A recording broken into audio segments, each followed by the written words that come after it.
Namo tassa bhagavato arahato samma sambuddhassa. Namo tassa bhagavato arahato samma sambuddhassa. Namo tassa bhagavato arahato samma sambuddhassa.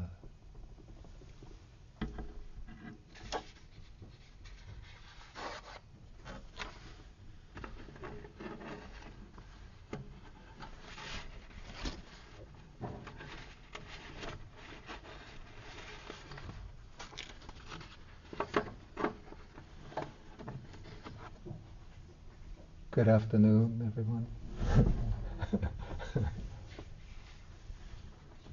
I think everybody probably has this handout that we've been using over the past few weeks. I promise today will be the last day that we will be using this handout.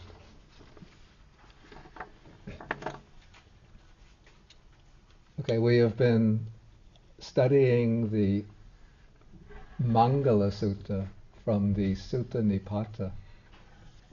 And as I've explained several times, this sutta lays out the kind of plan or program which sketches very, very concisely the ideal life, the ideal way of life, covering all aspects of life from, you might call, the very starting point of leading a proper, upright, successful life, taking one through one's preparation by way of education and training, then into family life, fulfilling one's social and civil responsibilities.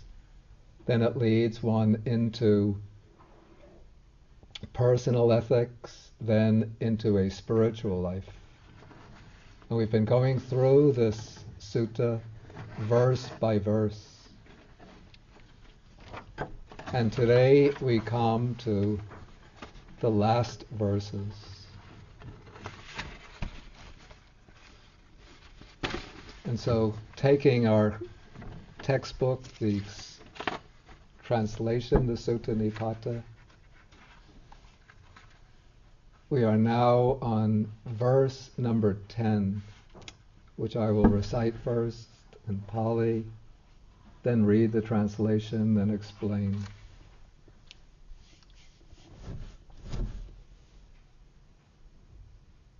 Tapo cha brahmacharyancha arya sachana dasanam nibbana sacha kiryacha etang mangalamuttamam. According to the translation we have here, again, which I'm not completely satisfied with, self-control, perception of the noble truths, and the realization of Nibbana. This is the most auspicious performance. I would translate rather austerity, vision or seeing of the noble truths, and the realization of Nibbana. This is the most auspicious performance. Okay, before I explain this verse itself, I backtrack a little bit. And I explained earlier that with verse number 7 according to my ground plan scheme, that's also verse number 7 according to the book's numbering. That marks what I call the entryway, the entrance to the world transcending path. One has now entered upon the training, the discipline aimed at the realization of nirvana, the ultimate state of liberation. And one begins that with personal ethics, which is dealt with in verse 7. Then verses 8 and 9 are concerned with developing and cultivating the inner virtues that are essential to practicing the world transcending path. Now, to understand, to explain, to understand these verses of the Sutta Nipata, I like to use a scheme, kind of analytical scheme, which comes from another Buddhist school, the Sarvastivada school. This might be a little bit complicated, but it's not as complicated as it seems, which divides the stages of spiritual progress according to, I call them 5 planes. The term that's used in Sanskrit is actually marga, which means path, and it's translated into Chinese as Tao. So we have the plane of accumulation. That is the stage when one is accumulating the virtuous qualities that are necessary for practicing the path to liberation. In ordinary discourse, we say this is when one is cultivating paramitas, developing pure virtuous qualities. And verses 7, 8, and 9, the way I would understand the sutta, are concerned or fall within the scope of the plane of accumulation. Here one is developing first ethics, avoiding evil, being diligent in wholesome practices.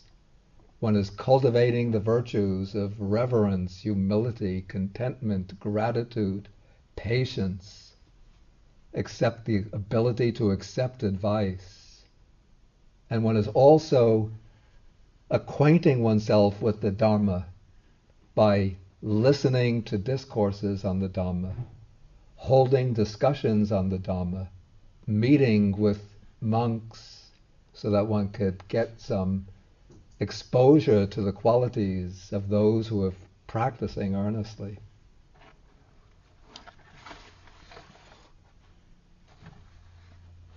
And of course, in one's day-to-day life, one will also be practicing to the best of one's ability meditation, developing from time to time maybe intensive meditation. But now the second plane of development is called the plane of exertion. This is where one makes a really strong, earnest, deep commitment to the practice, the intensive practice of the Dhamma, with the aim of reaching realization, reaching insight, reaching higher wisdom.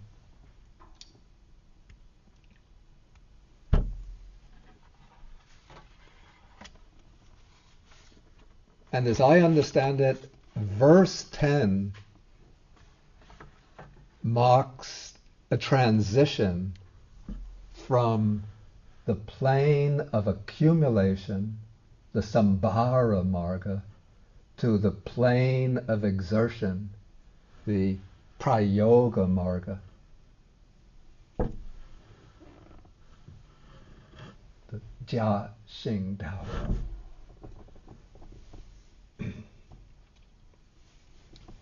And the first quality mentioned here in this, what I call the ascent towards realization, practicing intensely the world transcending Dhamma, the first quality mentioned here is austerity.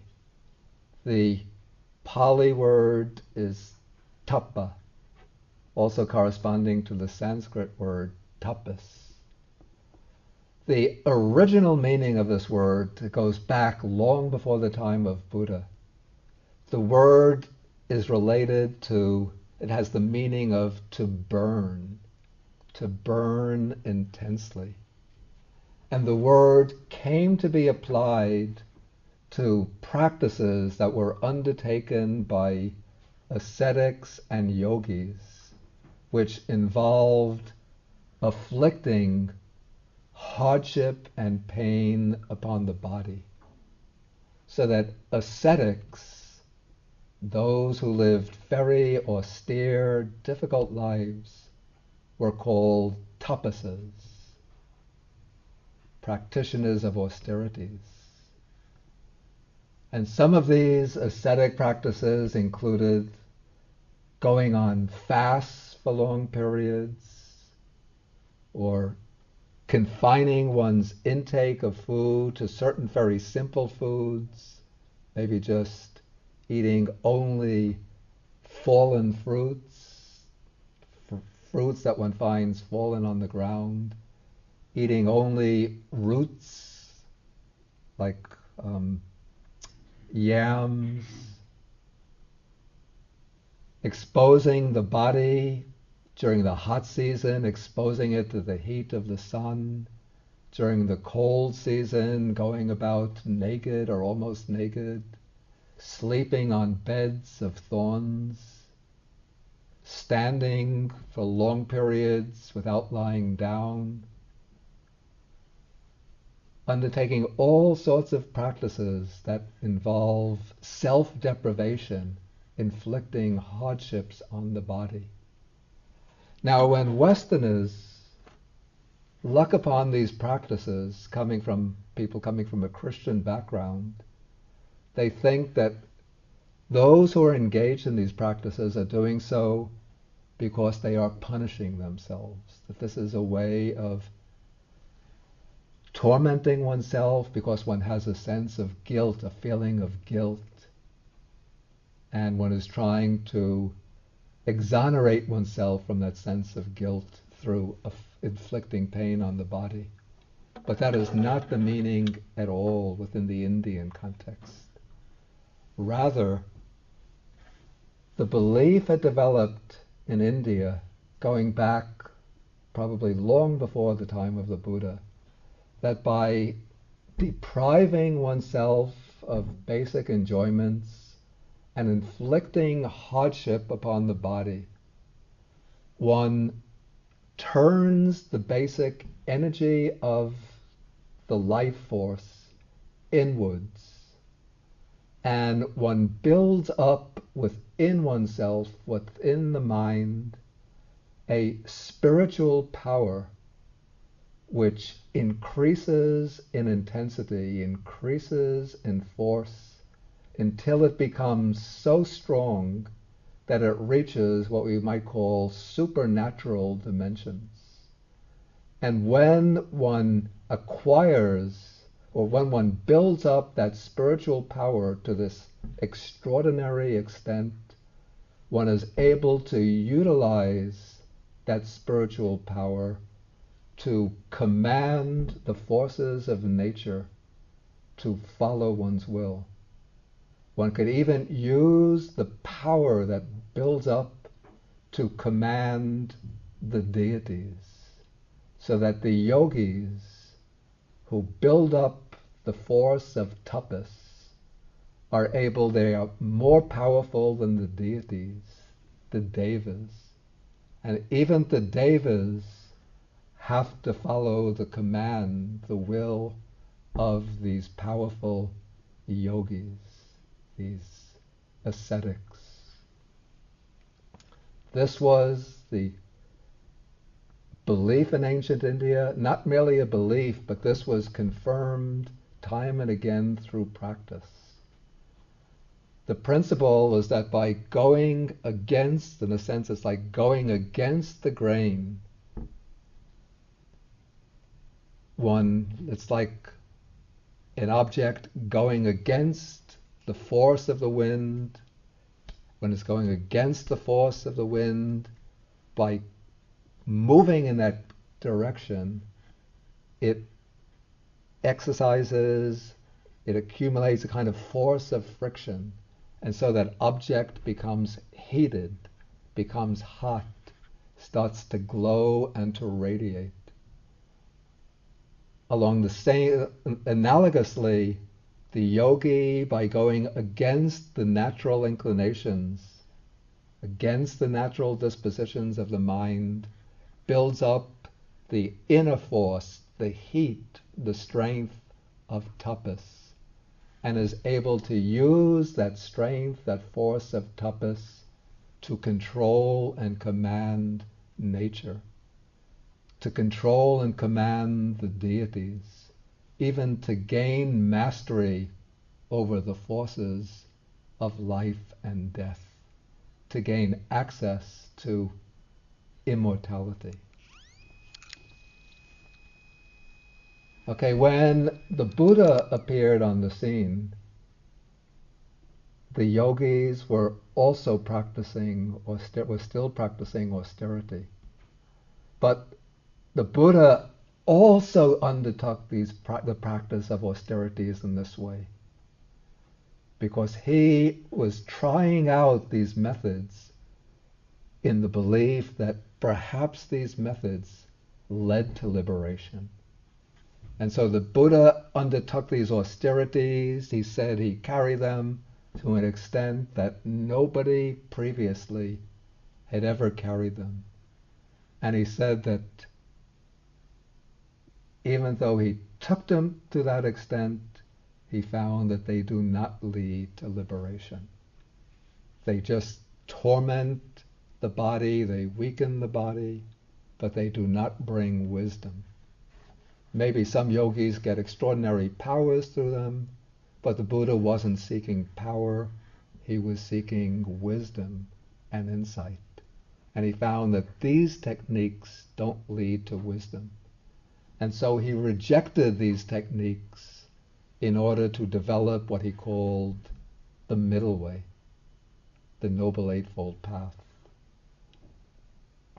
But the Buddha didn't reject the concept of tapas, of austerity, but rather he took that word, the way he took so many other words from the Brahminic vocabulary, he took the word and incorporated it into his teaching, but gave it a new meaning. Tapas still means austerity, but it is not austerity in the sense of tormenting or afflicting the body, but rather tapas now means practices that counteract and burn up the defilements. So what are these practices that counteract and burn up the defilements?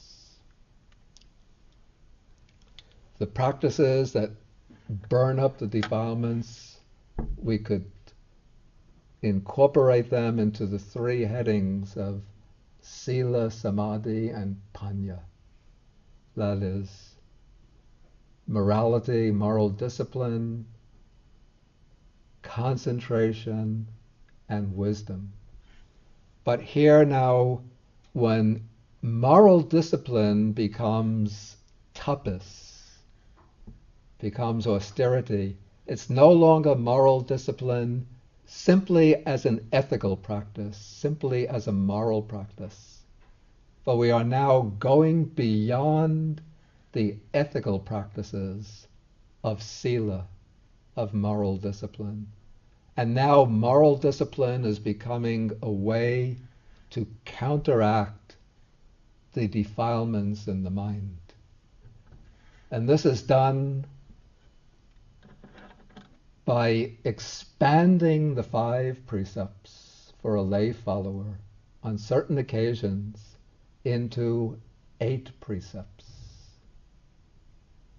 When on the certain days, like the Uposatha days, the full moon and new moon days, in Buddhist countries, lay people take not the 5 precepts, but the 8 precepts. In the 5 precepts, the 3rd precept becomes celibacy for at least 1 day and night. but I'll deal with celibacy separately in a few moments.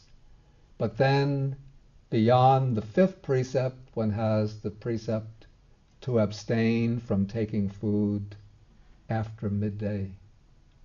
There's nothing immoral about taking food after midday, but one is now cutting out one means of enjoyment, one means of indulgence, for the purpose of reducing the fetter, the bond of self-enjoyment, of enjoyment, of greed. One takes the precept to abstain from singing, dancing, listening to music, enjoying oneself with shows. And coupled with that is the precept to avoid ornamentation or use of cosmetics.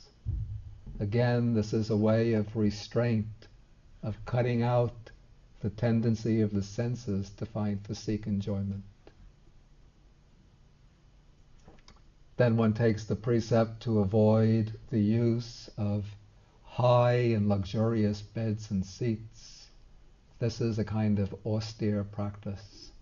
Again, the purpose is to promote simplicity, to promote contentment.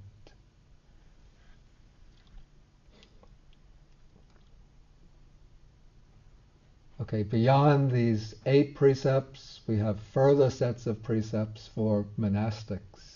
And many of these precepts are intended to promote these virtues of simplicity and contentment, counteracting the tendency of the mind to seek indulgence, to seek enjoyment.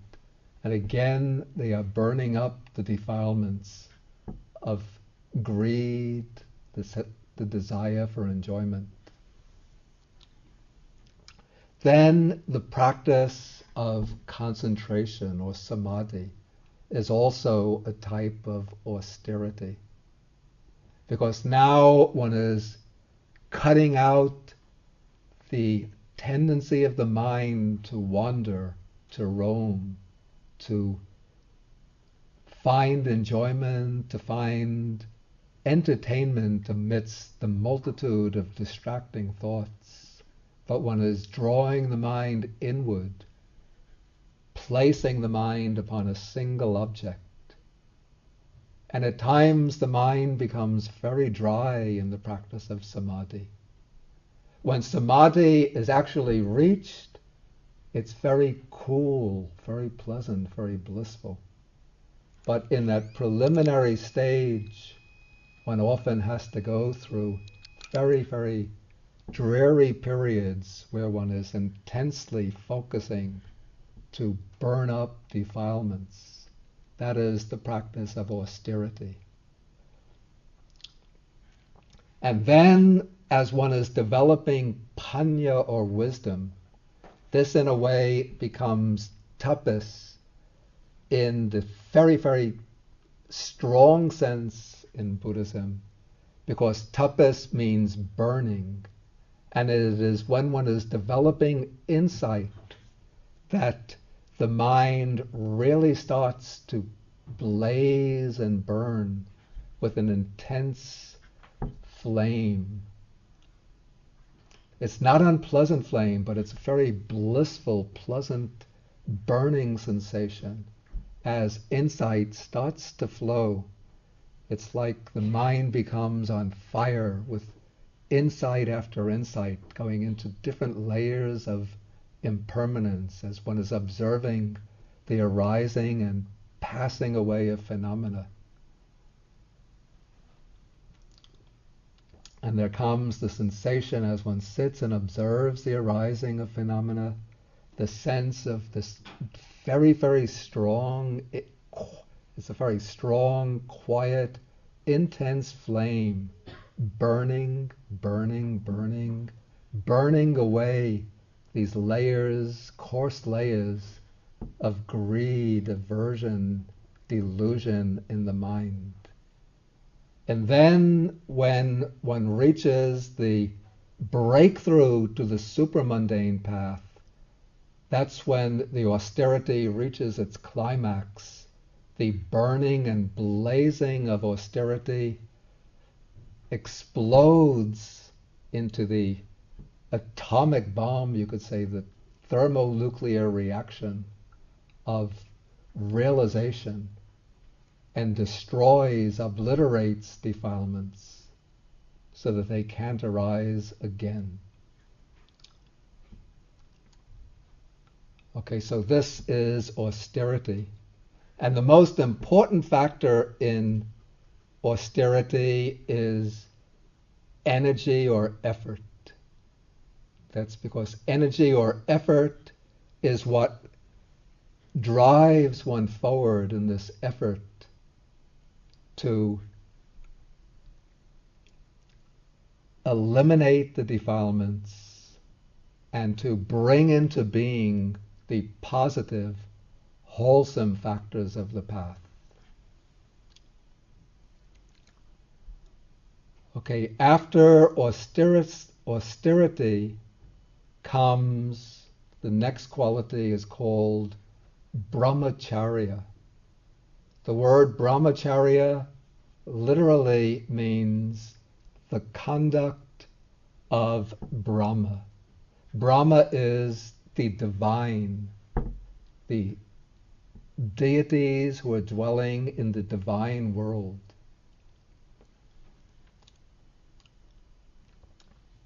And it was the belief in ancient India that those deities dwelling in the divine world were originally human beings like ourselves, and they became deities in the divine world by the observance of celibacy. And so celibacy came to be considered the divine practice, the practice that leads to the divine world. We usually think, being human beings, we think this human realm, the world that we could see with our senses, this is the whole sphere of existence. Whatever exists must be accessible to our senses. But actually, according to the Buddhist way of looking at the universe, our life, everything we could see with our senses, even with our telescopes, with our super powerful microscopes, everything in the sensory domain is like a ping pong ball. And this ping pong ball is inside a tennis ball. The tennis ball is inside a soccer ball or a basketball. Okay, the ping pong ball is what we call the sensory realm of existence. So even everything occurring in world systems 15 billion light years away from ourselves is still occurring on the surface of the ping pong ball. Everything occurring that one might see with electronic microscopes is still occurring on the surface of the ping pong ball. But beyond the surface of the ping pong ball, even the worlds of the gods, the lower deities, the devas, that we can't normally see, is still a very thin layer beyond the surface of the ping pong ball. But even totally beyond the ping pong ball, there is the tennis ball, that we have no idea that the tennis ball exists, but we're encompassed by the tennis ball. The tennis ball is the Brahma realm, the Brahma worlds, the worlds of subtle forms, subtle matter. And beyond the tennis ball are the formless realms. I say that they're like a basketball, but the basketball has form. The formless realms don't have any form at all. How does one get from the ping pong ball to the tennis ball? NASA will never be able to get there. Not through rocket ships, not through spaceships, not through super scientific means, but by cultivating the mind to the level of the jhanas. When the mind is brought to the jhanas, then it can switch over and come to the tennis ball. And when death takes place, if one has mastered the jhanas,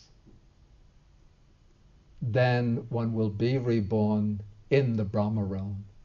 One will take rebirth, metaphorically, in the surface, on the domain of the tennis ball. Okay, the basic condition for developing the jhanas is the moral condition is the observance of celibacy.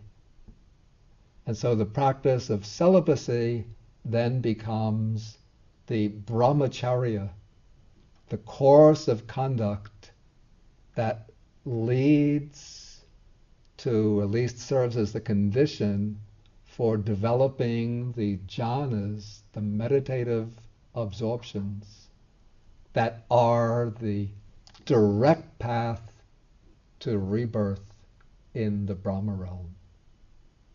And to go beyond the Brahma realm to the formless realms, then one has to develop the concentration beyond the jhanas to the formless attainments. Beyond the formless attainments, or rather in a completely different dimension, is nirvana, nibbana. And that's not reached simply by going higher and higher, but by piercing through the whole illusory structure of one ball inside another ball inside another ball. That requires wisdom, not deeper and deeper concentration.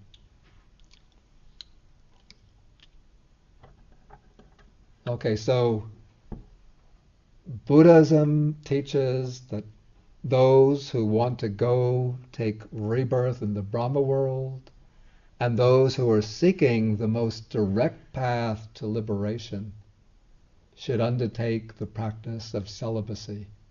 The Buddha doesn't make this a binding commitment for all his followers, of course. For lay people, the requirement is to abstain from sexual misconduct.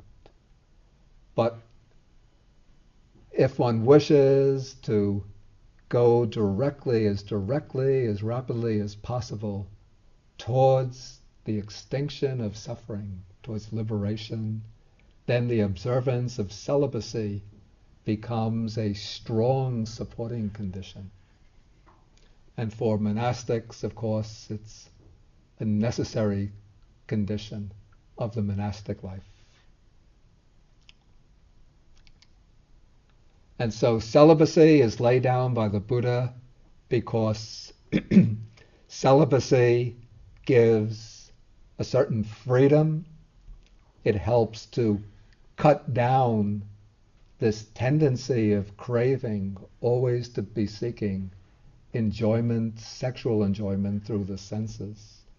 When one takes the precept of celibacy, then it means one has to control the senses, control one's mind, control one's thinking.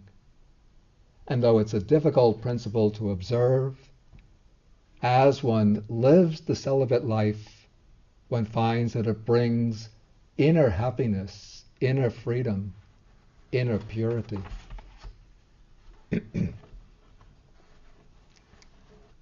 But the Buddha doesn't teach that one should enter upon the life of celibacy in a kind of radical or drastic way, but one should approach it gradually. First, for lay people, one should observe 5 precepts, taking the 3rd precept, to prepare oneself for the celibate life. From time to time, one should observe the 8 precepts, taking the 3rd precept as the precept to be celibate, at least for temporary periods. But those who feel a calling or a sense of attraction to the monastic life don't have to approach gradually, but whenever they feel that attraction, that pull becomes strong enough, then they can seek the going forth into homelessness.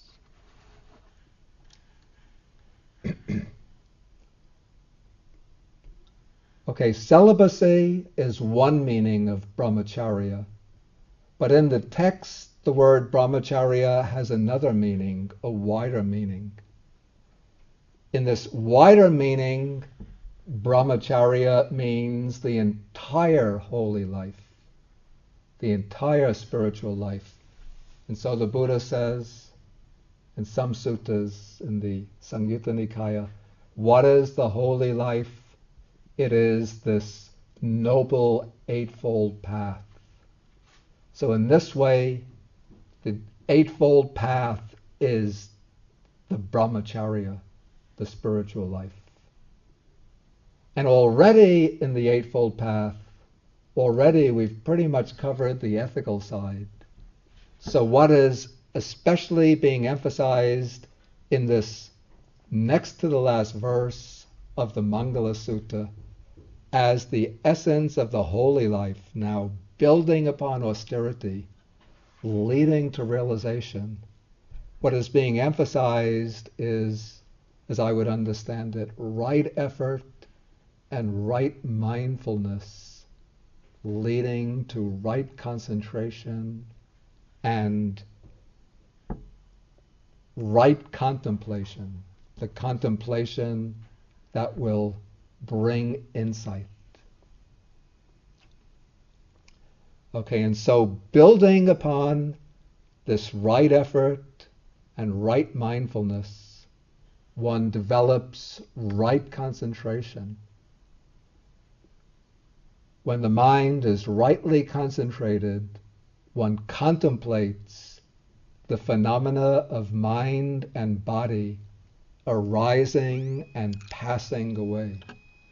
And as one enters upon this knowledge, this insight knowledge of arising and passing away, at that point one could say one has truly entered the plane of exertion. The plane of exertion refers especially to this stage when all of the factors of intense practice are working together to generate the heat of exertion, the heat of intense effort. And as this heat of exertion, this heat of effort builds up and gathers momentum, at a certain point it will culminate, it will reach its climax in a breakthrough to the unconditioned element, the realization, momentary realization, or true insight into the 4 Noble Truths. This is the 3rd blessing in this verse, the seeing of the Noble Truths. And that will bring the movement to the plane of vision, where the disciple now who has reached the high point in the development of insight now sees the unconditioned reality, the deathless element, nirvana. And by seeing nirvana, all 4 Noble Truths are seen simultaneously. One sees the noble truth of suffering clearly, distinctly. One sees that craving is truly the cause of suffering, clearly, distinctly. One sees that nirvana is truly the end of suffering, and one sees clearly this Noble Eightfold Path is truly the way to the end of suffering. And so one sees these Four Noble Truths momentarily. Just all of the clouds of ignorance are scattered. Just like on a cloudy night, suddenly a wind blows and the clouds are blown away and one can see the full moon. But then the wind blows again, the clouds come back, the moon is covered up again. But one has seen the moon, one knows the moon is there, one has no doubt that it's a full moon night. And so this breakthrough to the realization or seeing of the Noble Truths, that is the plane of vision.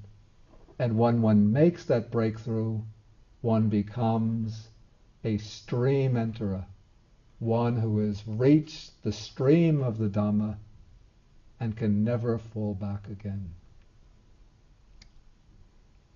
But that attainment of the first stage of liberation, stream entry, is not yet the end. One has to go on cultivating the practice to reach the full realization of nirvana. And so from the plane of vision, one goes to the plane of cultivation, where one has to go on again practicing right effort, right mindfulness, right concentration, right contemplation, again and again.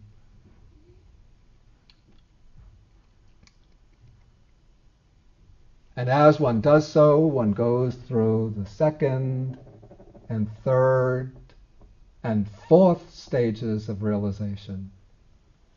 And the fourth stage, all the defilements are eliminated.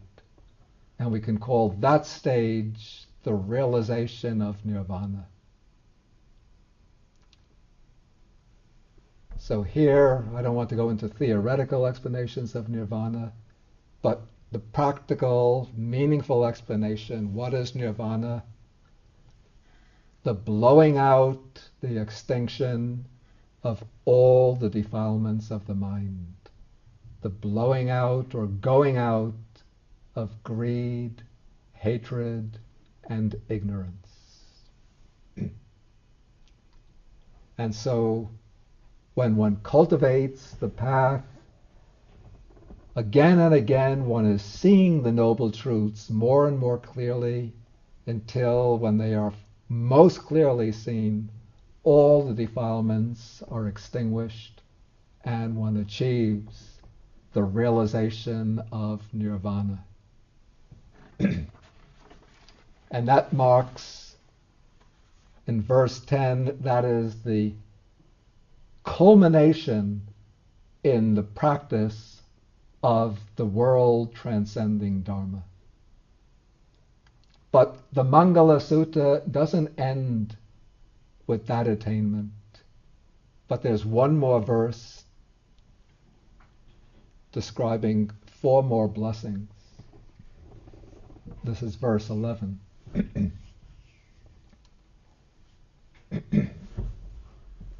Okay, I'll recite first in Pali.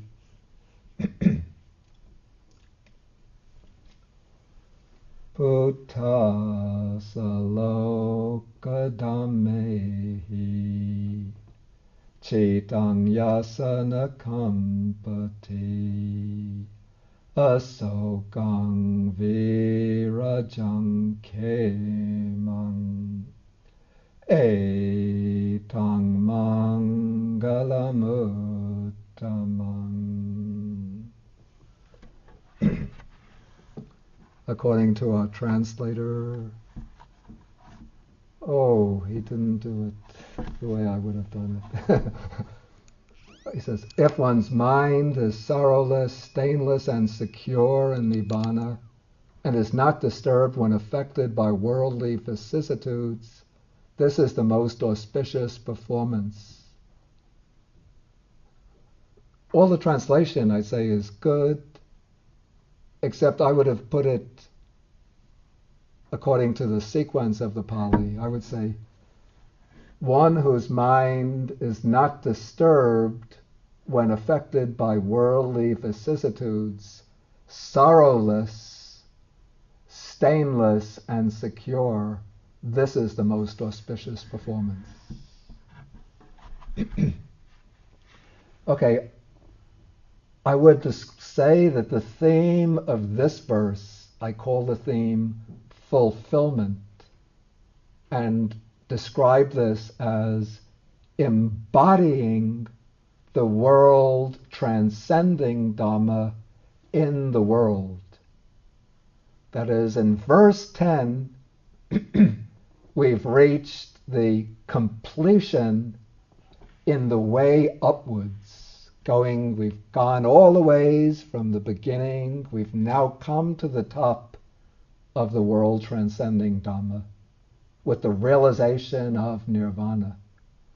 Verse 11 shows us how one brings that world transcending Dhamma in the world, how one embodies that liberated mind in the world. And so one whose mind is unshaken by changing worldly conditions. The texts speak of 4 pairs of worldly opposites, changing opposites. There is gain and loss, fame and obscurity, praise and blame, pleasure and pain. The Buddha says these are the 4 pairs of worldly opposites that keep the world turning around in circles, keep the world in bondage. And ordinary people with the minds undeveloped are always attracted to gain, to wealth, to fame, to praise, to pleasure. And when they get them, they become attached to them. And when they meet with loss or poverty, when we meet with dishonor or obscurity, when we're blamed and criticized, when we experience pain, then we become upset and miserable. And so our minds are like seesaws going up and down, up and down. Our minds are shaking. They're shaken by worldly conditions. But one whose mind has fully realized the world transcending Dhamma, nirvana, their mind is unshaken by worldly conditions.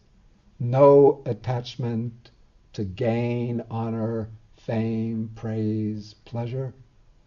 And when they meet with loss, obscurity, blame, pain, the mind is not disturbed.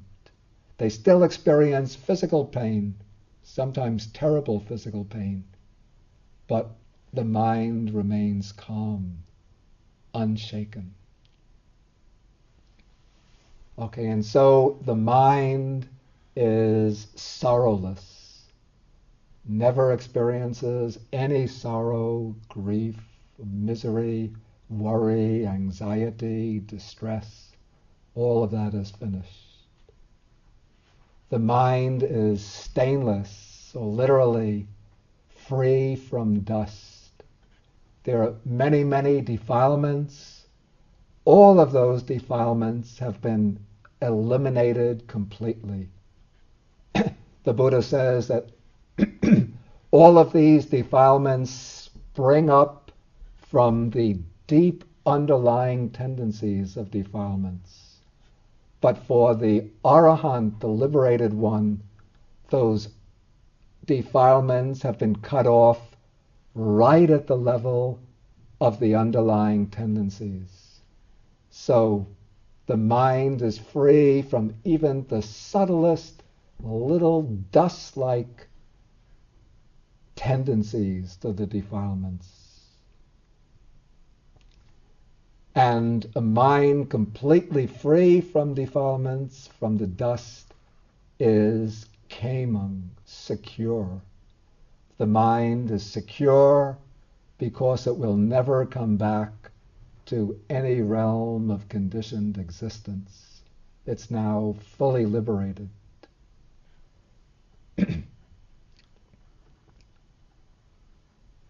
Okay, so that brings to conclusion, or brings to an end, this verse 11 on fulfillment. And then, to conclude the sutta, the Buddha speaks one final verse, which again I'll recite in Pali. Etadi sani katvana sabata maparajita sabata soting gachanti tang te sang mangala muttamanti.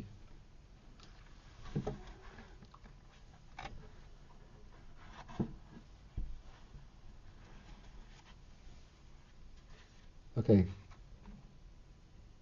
I would translate a little differently again.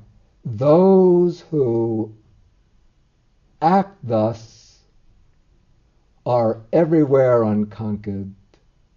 They attain happiness everywhere. For them are those receive the greatest blessings.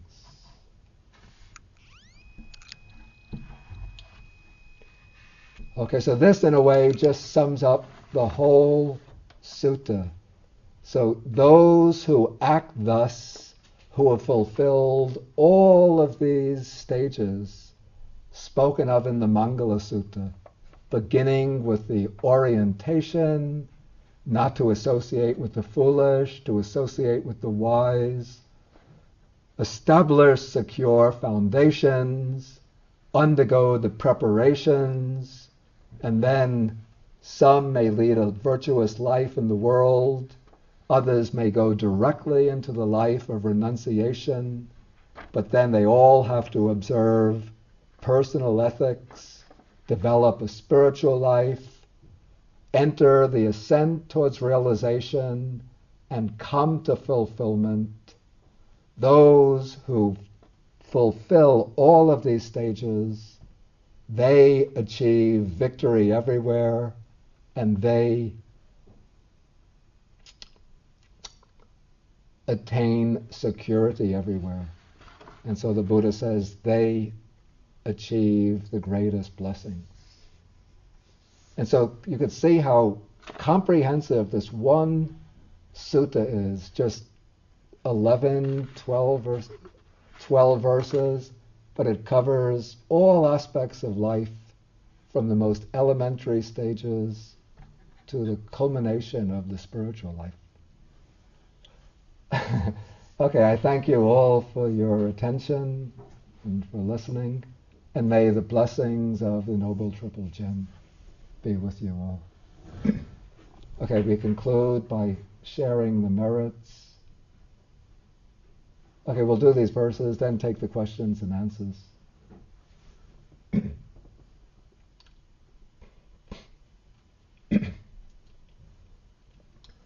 Akasata cha bhumata devanaga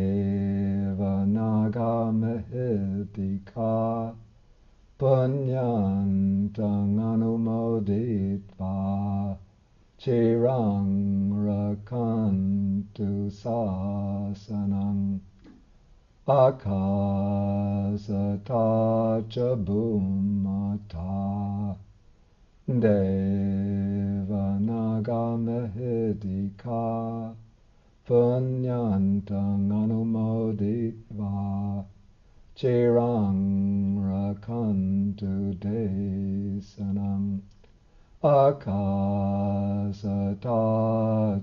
bhumata devanagamadika punyantang anumoditva chirang rakantu mam parang etavata hehi sampadang punya sampadang sabbe devanumodantu sabba sampatti siddhya etavata hehi sampadang punya sampadang sabbe bhuta anumodantu sabba sampatti siddhya etavata hehi sampadang punya sampadang sabbe satanumodantu sabba sampatti siddhya.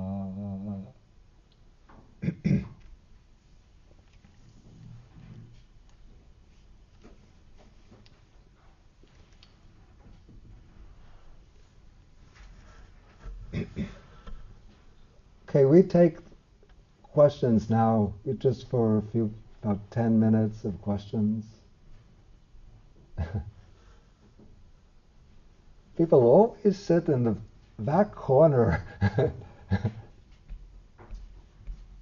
Well, we do have a little group up here in the front also this time. But please feel welcome to ask any questions.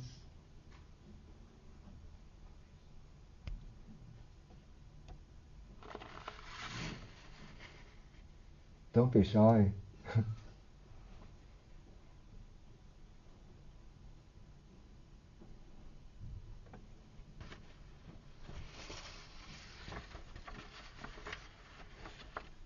Okay. No one will ask questions. I have Yeah. a question. When you were explaining going from the plane of exertion to the plane of vision, you talked about that in the plane of exertion, if one practice on the basis of right effort and right mindfulness, one reaches right concentration, and through right contemplation, one reaches insight. And then you said something about one begins to see the Four Noble Truths.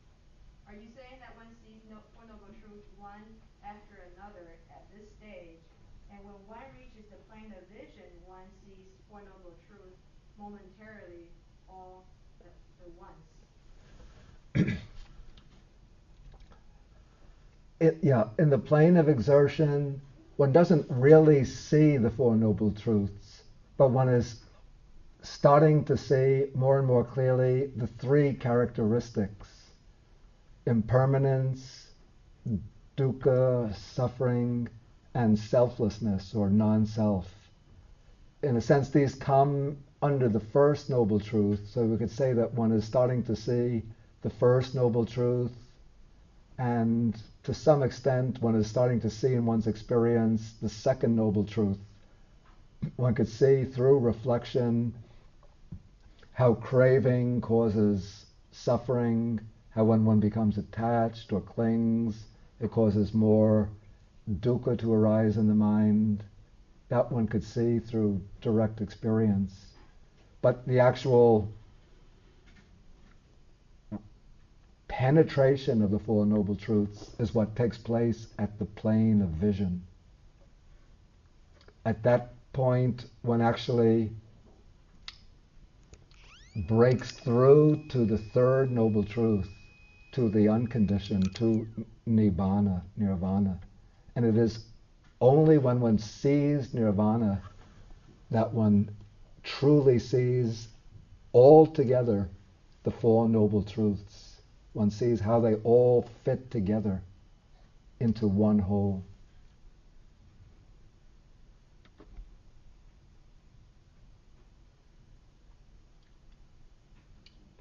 Because now when one sees Nibbana as the cessation of dukkha, the cessation of suffering, from that standpoint one can look back and see that anything within the five aggregates, anything conditioned, dependently originated, is unsatisfactory, is in some way imperfect.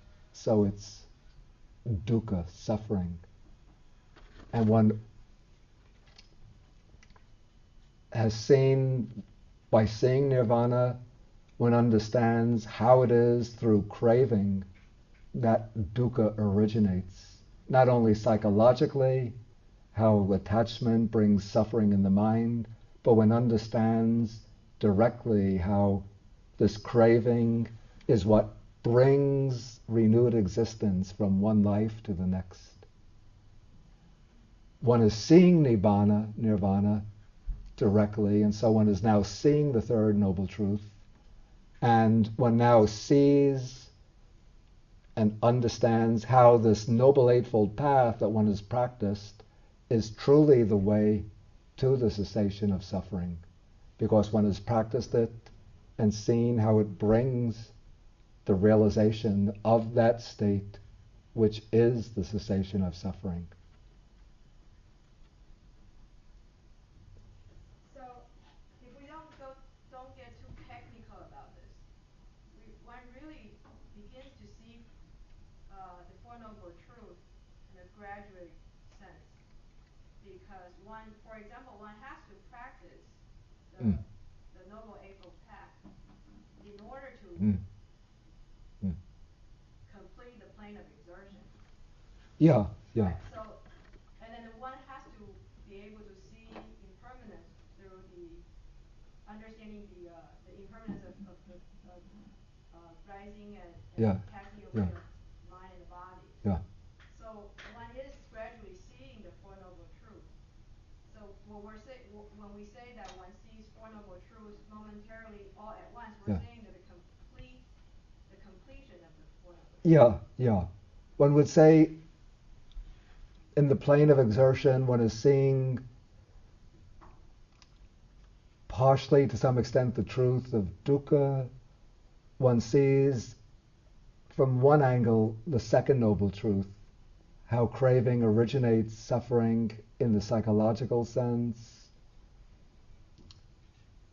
In the psychological sense, one can have a kind of inferential understanding of the third noble truth. One sees how, or experiences how, as one's attachment loosens up, as one lets go, one is becoming more and more free from dukkha, one is not getting entangled in anxiety, worry, distress in one's mind. And one has some experience of how practicing this path factors is bringing the reduction of dukkha. But it's not yet a real definitive seeing of the noble truths. That is only that takes place only at the third stage, the plane of seeing.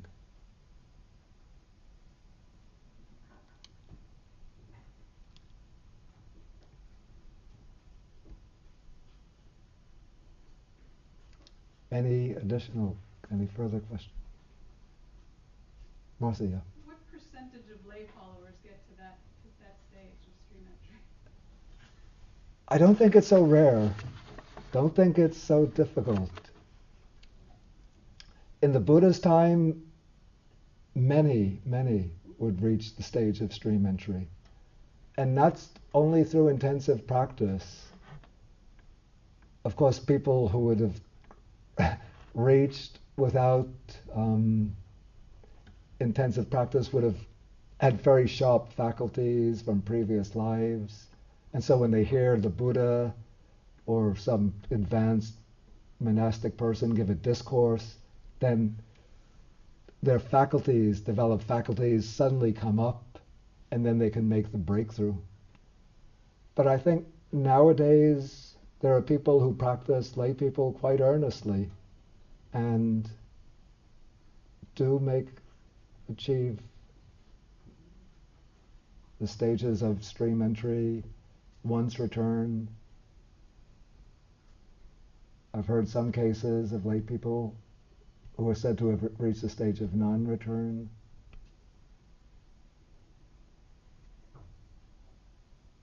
So it's possible. It's not all that. In fact, I've heard it said by not a few meditation masters, by several meditation masters, that the best practitioners, not monks, not nuns, not not lay men, but lay women. Yes. Why?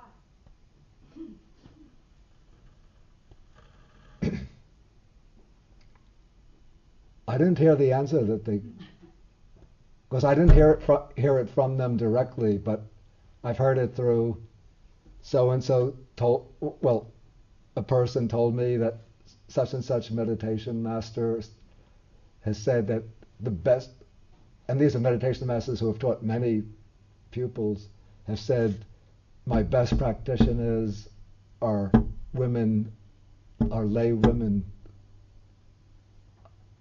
So I would just have to surmise an answer.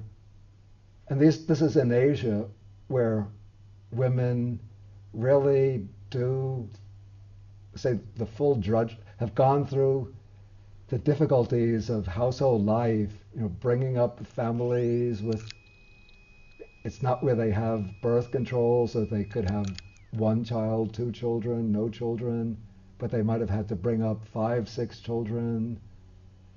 So they've gone through all the difficulties of lay life, and so they have a real clear sense of dukkha. And so when they practice, it's done with full earnestness. And also what I'm told is that monks, especially, I've heard this again through the grapevine, that the meditation masters say that some of his worst practitioners are learned, scholarly trained monks. Because when they practice, they're always trying to relate their practice to theoretical models that they've learned. Whereas the lay women, not concerned with theoretical models, not trying to, see whether their experience corresponds to this theory, this commentary, that commentary, but they just go into it, whatever the master tells them to do, they do it. And also maybe because women are able to connect in a way more directly with experience than men who tend to use conceptual schemes to interpret experience.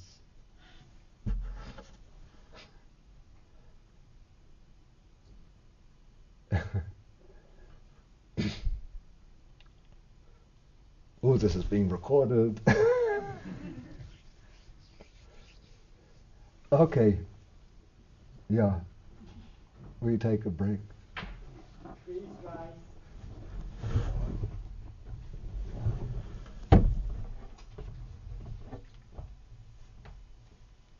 Bow to the Buddha.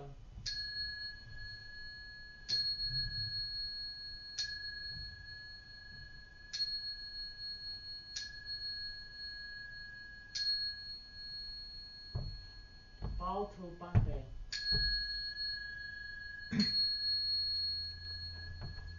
And I just should add that I heard that coming not only from Theravadan Vipassana masters, but I also heard it coming from a Korean Zen master. So it seems to go across several traditions.